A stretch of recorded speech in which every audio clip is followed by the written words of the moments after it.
Yes, Bwana Yesu asifiwe sana. Ni mimi rafiki yako mtumishi wa Mungu Mchungaji Gabriel Stefano wa huduma ya CRMC madhabahu ya nuru ya watu. Bado tunaendelea na session yetu ya nguvu ya kupata utajiri. Lakini leo nataka nizungumze na hakuna kitu chochote ambacho kinaweza kukupa utajiri kama haukiamini.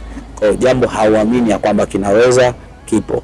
Na ngoja nikwambie tu kweli ya kwamba hata Yesu ili aweze kukujibu mara nyingi huwa anamjibu mtu ambaye anaamini ya kwamba Yesu yupo. Mara nyingi hata Yesu ili aweze kukusaidia kwenye maisha yako na huwa lazima wewe umwamini ya kwamba yupo, anatenda na anafanya na anaweza akakuonekania kwenye maisha yako.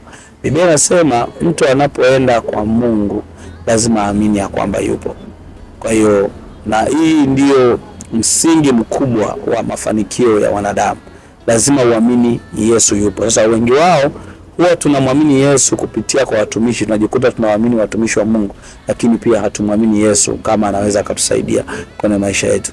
Kwa hiyo jambo ambalo linaweza likakufanya wewe uweze kufanikiwa, uweze kutajirika, uweze kufika mbali, jambo kubwa ambalo linaweza likakufanya wewe uweze kufanikiwa ni moja, na kwamba ni lazima umwamini Kristo, umwamini Yesu, umwamini kutoka ndani.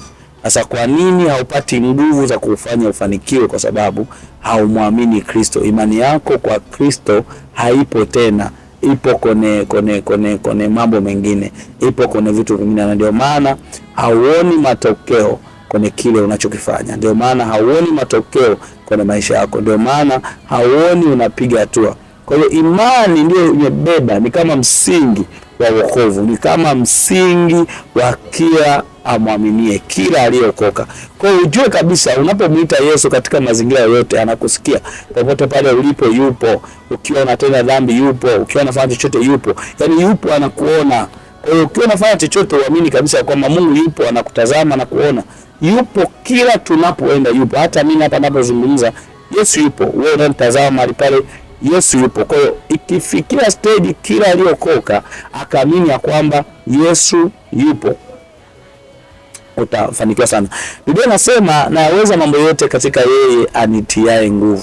Sasa huwezi ukaweza yale mambo yote kama yule mtu ambaye anakutia nguvu au muamini ya kwamba yupo. Ndio maana hata watu ambao wanatoa kafara, wanaenda kwa waganga kutoa kafara, huamini ya kwamba ile kafara wanaoitoa kwa waganga au ile kafara wanaoitoa kwenye mizimu, wanaamini kwamba mizimu inapokea na ndio maana inawapa reward.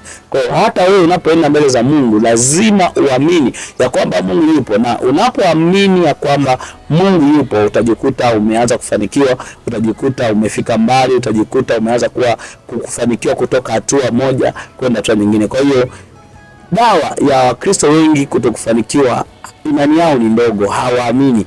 Na ngoja nikwambie hivi, na ukitaka kujua kwamba mtu aamini, unaweza kumwambia kwamba okay, amini ya kwamba utanunua gari. Haamini. Kwa nini? Kwa sababu anaona kabisa hana uchumi wake ni mbaya. Kwa hiyo ni moja dawa ya wewe kufanikiwa kwenye mambo yako, ni lazima imani yako iwe kwa Yesu. Kwa hiyo ili uweze kupata nguvu ya kupata utajiri, hatua ya kwanza nimesema mtegemee Mungu. Hatua ya pili nimesema imani. Hakikisha umemtegemea Mungu, lakini pia umwamini yupo. Kuna mtu anaweza kumtegemea mzazi wake, lakini haamini kama mzazi wake anaweza akamsaidia. Yeye anamtegemea. Kwa Mungu ni zaidi. Unatakiwa umtegemee yeye kwa kila kitu unachokifanya.